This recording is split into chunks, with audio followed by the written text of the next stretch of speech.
All right, ladies and gentlemen, here we go. Let's welcome our next fighter making his way to the cage, Joshua Slim Neal.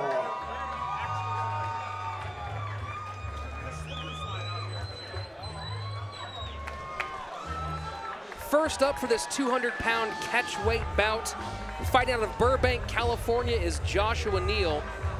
The 25-year-old stands 6 feet tall, one of the lefties on tonight's card, out of Team Killer Bees The Hive under Tom Bowman. And right now he's coming in with 2 losses, most recently a round 3 TKO and a tough fight against, also on tonight's card, Jens Grau. Yeah, Joshua Neal looked amazing last fight. You know, you can't, he's 0-2, but he fought Jens Grau, who's one of the toughest guys. You know, Josh, super long, has the ability to work from the outside, land some really good strikes, kind of unorthodox, which is, you know, can really confuse his opponents. But at 0-2, this is the place to do in the amateurs, and I think, you know, we could see him get a win tonight. You know, if there's one thing about Josh is that his potential is definitely much higher than he's realized so far. But as you were saying, that's part of this amateur situation, is it's to get the kinks out, to learn about yourself, figure out how you actually belong in the cage. Exactly. When you see guys in the UFC, you don't hear about their amateur record, you only hear about their pro record. You know, this is a place to learn, fix stuff. And you know, Josh was one of the guys on the last card that showed crazy amount of potential to me. And his opponent making his way to the cage, Bruno Casillas.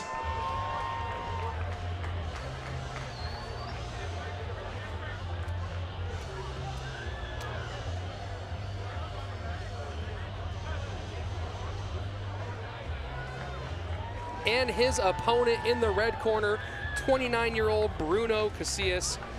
Bruno stands 6 feet 1 inch tall, with a KAMA record of 2 wins and 3 losses. Most recently, though, 2 wins by TKO and unanimous decision from Lompoc, California. Originally, though, by way of Guadalajara, Mexico. He immigrated here when he was 12 years old, and now he's at Valhalla Elite Training Center under Mike McDonald. Yeah, he lost his first 3 fights. He lost 3 fights in 2010, but he's undefeated in 2013, rocking a 2-3 record, and could get himself a 3-fight win streak here. Could get himself almost in the a winning record after this fight. We know that record is really telling, because back in 2010, Bruno was fighting as an independent. He wasn't training with the gym. And so he credits this turnaround now to actually working with a gym, working with coaches and training partners. Yeah, getting the right team and getting the right people around you is going to help you big time. They help you wrap your hands and everything you need to be a fighter and just be comfortable at the fights. And you know, because sometimes if you're here by yourself, you're scrambling to get stuff done. So having a team is super important.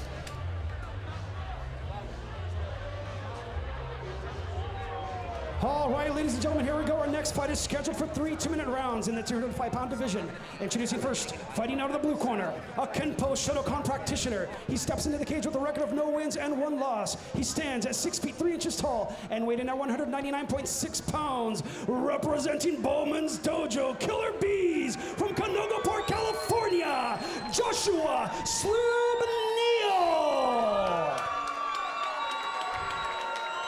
And his opponent across the cage, fighting out of the red corner, a freestyle fighter. He comes into the cage with a record of 2 wins and 3 losses, 1 win coming by way of knockout. He stands at 6 feet 1 inches tall and weighing at 200 pounds, fighting with Valhalla Elite Fight Team from Santa Barbara, California, Bruno Casillas. Man in charge of the action, Rafael Davis. 2 fighters here, ready for this 200-pound catchweight bout.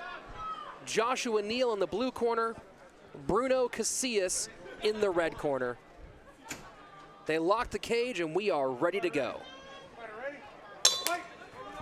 Both fighters come out in touch gloves. Neal light on his feet early, Bruno stalking. Little combination attempt with that low kick. Josh throws high to the middle. Josh looking like he wants to counter strike early in this fight. Yeah, if you remember last fight, he did a lot of counter against Jens. He was constantly looking to counter with the crosses down the middle, and I think he's going to look to do that here. Bruno pressuring Neal up against the cage. Bruno Casillas definitely tough himself, really strong in the clinch, as you can see here. Josh delivering knees, but that's part of Bruno's forte. He's really well known for sending those to the body. but a tough couple of knees right now from Joshua Neal. Josh Neal's in a great position. This underhook collar tie-up is really good because you can defend and strike at the same time. And do that, get a takedown. Josh Neal into the half guard now of Bruno Casillas. We're going to see how much that training with a full team in gym has helped Bruno improve here on the ground. Yeah, he's looking, he could possibly take Josh's back. If he scoots and pops his head out, he could take his back, or he could reverse him. If he gets his hips below Bruno's hips, he could roll him over. But Josh looks to be in pretty good position, just holding the head in a little side position. Yeah, Josh just content, hold on to this head right now. There's no real arm control, but it looks like he might be trying to put him to sleep here. It's a pretty tight choke from a very strange angle. Decent little choke. It seems to be pretty tight. It's more of just a strangle than a real jiu-jitsu technique. And there goes Bruno making his way out of it. That looked really tight, though. It seemed like he was really struggling there for a moment. Well, Neal can either transition from here to either an armbar or a kimura. So we'll see, but the short time, I don't think he's going to be able to transition to anything. Could lock up a triangle. And that's the end of round number 1. You know, it's kind of it's always difficult to score these really short rounds. So little things happen by comparison to those 5-minute rounds. But I gotta say, it seemed like Josh Neal came out on the upper end. I definitely think Josh Neal came out on the upper end of that round. You know, he was moving well, landed a really good cross down the middle that made Bruno actually clinch. He landed some really good knees from there and got on top, got a throw, and got on top and almost choked him out. So more of a Josh round. We haven't really seen much of Bruno, but like you said, 2-minute round, short round. You know, the second round and third rounds where guys really seem to open up a little more. The swing can be so fast. The hard part is sometimes in these short fights, that first round sets a tone for the fight very quickly, and they don't really seem to have as much of a swing from round to round as you might see in the full 5-minute rounds. Exactly. Like if I was a coach of one of these guys, you have to ingrain their heads that setting the pace early in the fight, especially in the first round is key because you have to win 2 out of 3 of those rounds. Well, here we go, round number 2. Again, Joshua Neal in the blue corner and Bruno Casillas in the red. Let's see what they have in store for us in our second set of minutes. And again, both fighters touch gloves. And there you go, Bruno very quickly on his horse with a low kick, followed by an attempt at a right. Josh Neal attempting a side kick as he's falling backwards. He lands a very nice sweep and gets himself into somewhat of a half butterfly guillotine position. If he could put his right leg around the back, he could probably elevate his hips and possibly get a submission. Doesn't seem super tight as Bruno Casillas' head might pop out. If I was Josh Neal, I'd roll my shoulders forward to lock up the choke tighter. One of the things you see Josh doing right now is leaning back away from the choke rather than into the choke.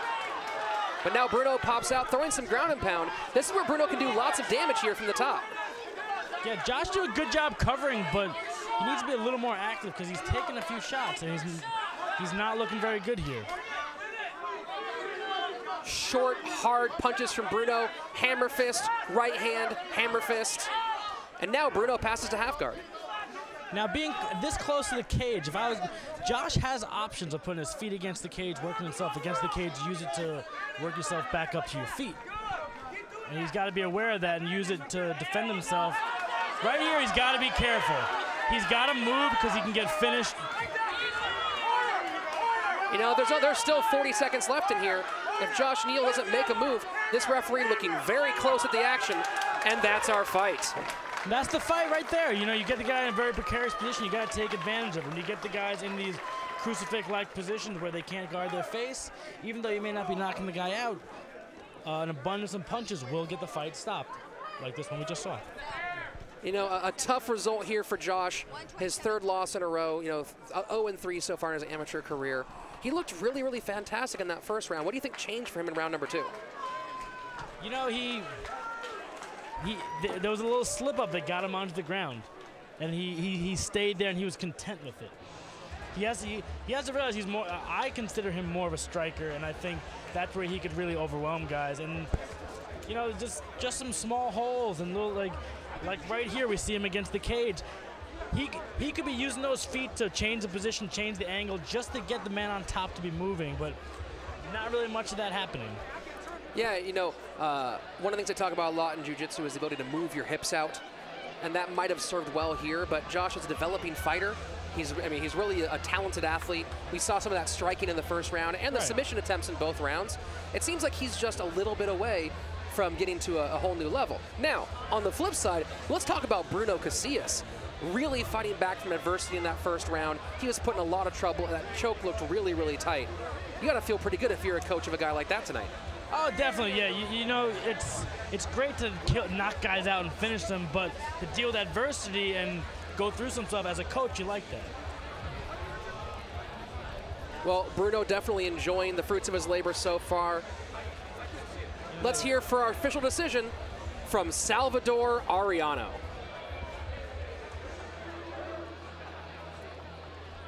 All right, ladies and gentlemen, the third man in the ring, Rafael Davis, brings a fight to a halt 1 minute, 27 seconds into the second round. Your winner by ref stoppage due to strikes out of the red corner, Bruno Casillas.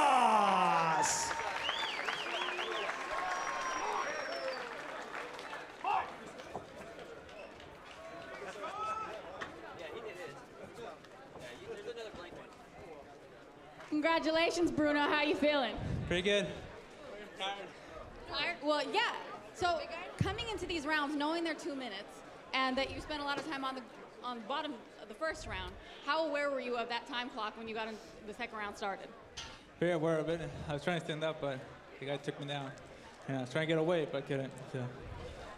Now, I know you're relatively new to your team over at Valhalla. How do you feel like they've elevated your game since being an independent fighter? Oh, actually, it's improved a lot. Since I trained with them, I've been getting more skill, more training, and a lot of experience, so good. I think it's been a good move. How about you? Yeah, I think so. All right, you want to give a shout out to your team and all your supporters? Yeah, I just want to thank to my coach and all the team members of the Valhalla training team for helping me out, and all my supporters. Thank you, guys. Give it up for your winner, Bruno Casillas!